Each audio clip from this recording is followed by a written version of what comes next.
Hey Virgo, welcome to Sunshine Heartface Tarot.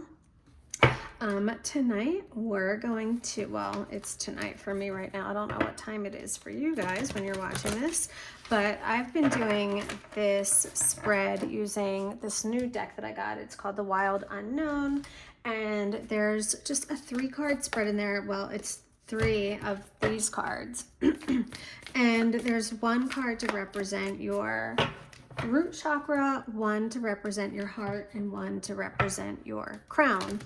And the root chakra really represents your grounding. It can also represent like your core habits, your core stuckness, your fears, like flight, what is it? Flight, fight, fright syndrome. You know what I mean? Like that kind of shit.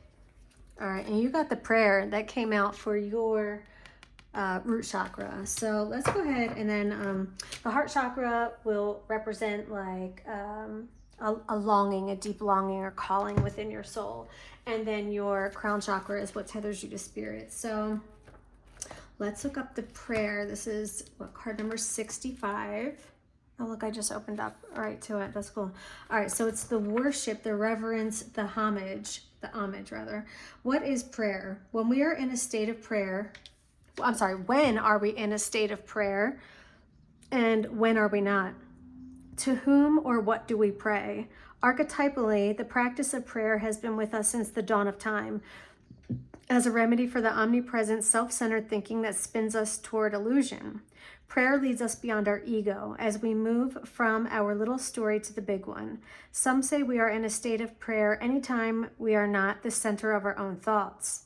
Others say prayer is a natural result of gratitude. Perhaps it is simply surrender or service. Whatever prayer is for you, this card reminds us of its importance. So you are grounded in prayer. So I imagine that prayer is a really big part of your life, Virgo, probably always has been. For some of you, maybe it's newer. Yeah. Anyway, this card reminds us of its importance. Get quiet, low, humble, and soft. Bow and touch the ground as your heart lifts to the sky. Though it may be uncomfortable, it is time. Nothing else will do. So you are rooted in prayer. I mean, this is, you know, this is what grounds you. You're grounded through prayer, through your connection with the Most High, with God or the Creator, source energy, whatever you believe in. Prayer could also be really important in your family, like in your lineage, you know what I mean? Like maybe prayer has been a big part of your life since you were a child. Let's get some tarot and get a little bit more information about what grounds you with your root chakra. So Spirit, please come through and let's expand on this prayer card that Virgo got in their root chakra. Queen of Cups, very caring, loving, intuitive, very motherly, teacher-like, grandmother-like, and then the King of Pentacles. Oh, so like this is interesting. For some of you, I don't know if this almost feels like your mom and dad, like the energy that they had since you were a child. I don't know why I'm getting that, but like a very tender and loving and caring and nurturing mother. And then like the traditional family where like but like back in the day, traditional, like when the mom would, be the stay home and take care of the kids and take care of the family and the home and stuff like that. And then the dad is working, you know what I mean? And providing. He's the alpha male. Yeah, so I don't know, that's what's coming through. Take it or leave it. If that doesn't relate to you, then let's see what the next message brings. Spirit, tell me more about the root chakra for Virgo, please.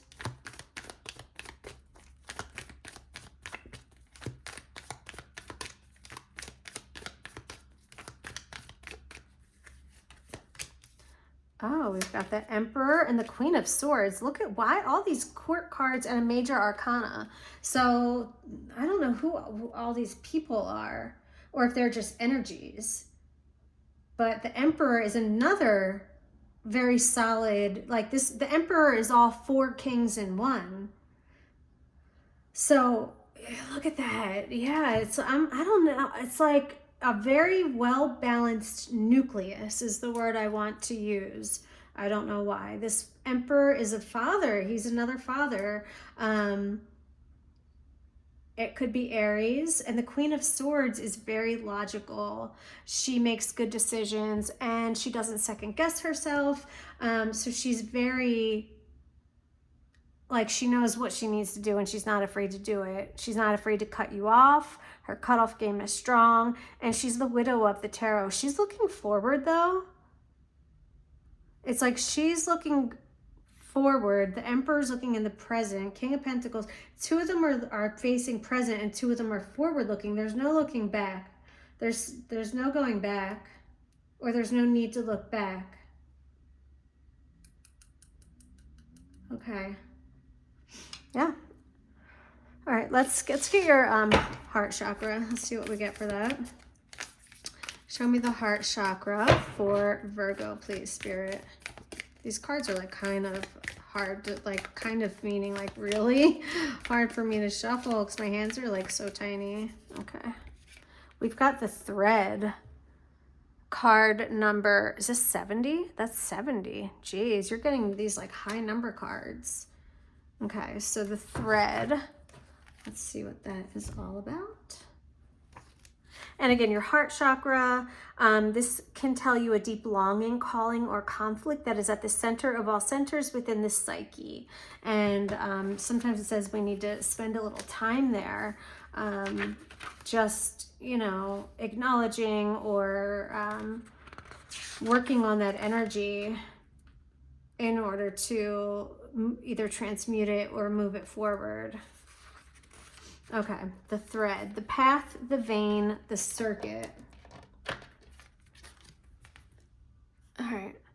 Life is a tangle. So much happens simultaneously and circuitously, leaving us grappling for meaning and direction in a network of distractions.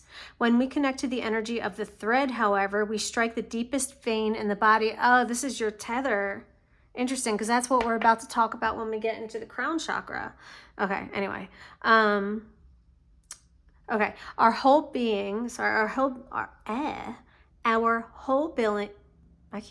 being responds to its tug. Meaning is pumped through our bloodstream. Our mind and spirits are lifted. We remember who we are and what we came into this world to do. Though this happens on the most profound level, it could be the simplest incident that activates the thread. A song, an image, a conversation heard in passing. No matter how confusing and multi-layered our modern lives become, if we are connected to the thread, we are free. Being tethered to it is the only anchor our heart requires. So this is like finding meaning through chaos, through your connection with the divine. I wonder, why is that rainbow like inverted? That's interesting. Okay, so it says you may think you have to find the thread and pull it. Imagine though that it's already tied around you, waiting for you to follow it home. So the thread is, it's your connection to spirit. I mean, and why is this showing up in your heart chakra though? There could be some conflict, and you got prayer. Do you have conflict with like spirituality or religion or something like that? Well, I don't know if you had like a really religious upbringing and then you like, you know, you're like a recovering Catholic. You know what I mean? Like, I don't know. I'm getting something like that. Let's see what the cards came out. The Nine of Swords in reverse, the Ace of Cups, and the Page of Cups. I feel like I need to put them in this order. Okay, sorry. Nine of Swords in reverse. So we're not stressed anymore. We're taking care of ourselves. This is self-love. It can also be a new person. It can be a new love. And the Page of Cups is about believing in your dreams. It's literally, this card is about believing in the impossible. Like anything can happen, but you have to believe in it before it can actually manifest, right? So this is, you know, and pages are usually messengers, or they're getting information, or they're exploring something. Cups are about emotion, right? Love. Okay, So did you meet someone who like kind of is, I don't know, is helping you through something? Or, you know, again, if there's something that was going on with your family or like just your religious beliefs, like, so I'm not sure if this is with another person or this is really just you and yourself. Because this can be self-love and believing in your, because I'm not really picking up another person. I feel like this is more personal. I feel like this is about you, Virgo. I don't feel like I'm picking up on like a love thing right now. Yeah, the Hierophant keeps wanting to come out. I'm just saying. Taurus energy, the High Priest. Very, very religious / spiritual vibes in this reading. Like that's all I'm getting.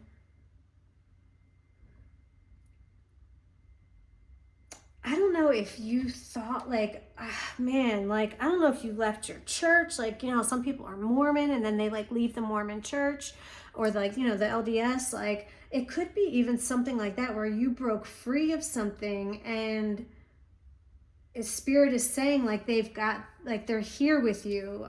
I don't know if someone else had made you feel a certain way. Like if you made a decision or did something against what they were saying, like that you would be looked down upon or you would be shamed or sinned or whatever, like, but I don't know, it's like there's a revelation or like a totally like a different way. Yeah, it's kind of like waking up. It's like an awakening. Someone's going through an awakening. Tell me a little bit more about this thread, please, Spirit, for Virgo.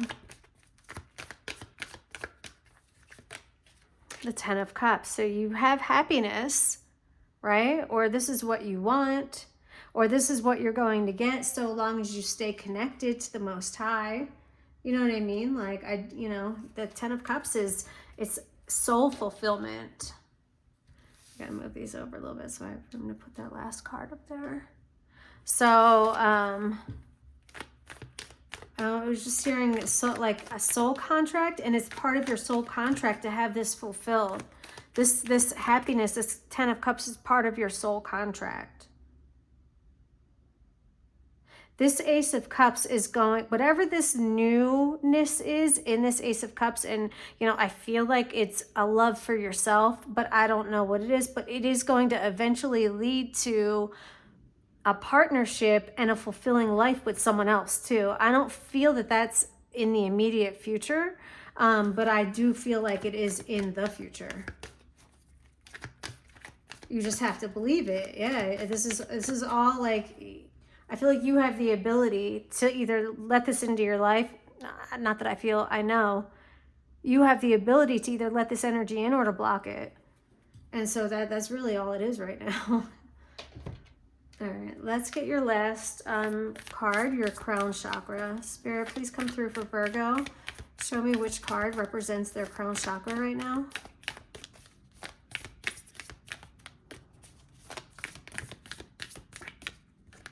Let's take this one. The Poet, card number 7, the Poet. Edgar Allan Poe could be significant for somebody. Okay, so for your crown chakra card, this is the archetypal energy of the divinity within. It represents the part of you that wants to reach beyond the self toward heaven. And it can also sometimes show what's blocking that ascension. So let's see what the Poet means. And all right, it says, the poet's work is to feel immensely and not be afraid. They must seek out truth in the darkest corners of the world and carry it back for all to see. This unique capacity resides within us all, regardless of our relationship to creativity. When the poet energy is present, there is a call for deep honesty and reflection, for seeing the big picture within the little one. The poet rides effortlessly between the personal and universal. It's possible that others may not seem to listen or care about the poet's work, but do not be discouraged. The words of the poet ring true for centuries to come, soothing the wounds of despair and violence that captivate the world. our world. The poet's work is never finished. Find your voice and trust that the wind will carry it. So this is sometimes also about clairvoyance. It's very wise and timeless energy. And then this says, it's likely there is a poem or poet that was meaningful to you at a young age, and they want you to revisit and reread it now and be open to its message. So if there's some poetry that you enjoyed as a child, Spirit is really encouraging you to revisit that, because you're probably going to take something else out of it. The poet is also a truth teller, right? Feel immensely and don't be afraid. Seek out the truth in the darkest corners of the world and carry it back for all to see. That is what you have in your crown chakra. So what do you need to say? Do you need to say something? Oof, the devil. So I don't know why the devil's showing up in your crown chakra. Are you tempted by something? Are you being controlled by something? Have you given in to some sort of addiction? Four of Swords. Some of you could be in a depressed state, okay? This Four of Swords does follow the Three of Swords, which is a heartache. It's, you know, a shocking betrayal, someone that just really romantically breaks your heart. And the Four of Swords is about just taking some time to feel that pain. But with this devil showing up here, it feels like you have been suppressed. I feel like you have been suppressed, and Spirit wants you to speak your story, tell your truth. Interesting, because, and remember, they said even if it doesn't have an impact right now, that doesn't mean anything, because that can live on. You know what I mean? Three of Pentacles is in reverse. This is an argumentative nature. This is not wanting to work as part of a group. Three of Cups in reverse. Okay, so you could have been dealing with someone that was having an affair, dealing with someone else. There's three people in this relationship with the devil, and then there's heartbreak. So that's what I'm seeing, and the message here is to really tell your story. I mean, that's what I'm getting, right? They want you to tell what happened. People want to hear. You might not think that, but yeah. They just like people who, you know, the world likes people who are authentic. So just be yourself. Tell your story. You know what I mean? All right, Virgo, that's what I've got for you. I hope you enjoyed. Hit that thumbs up button. Subscribe. I'll talk to you guys later. Smooches.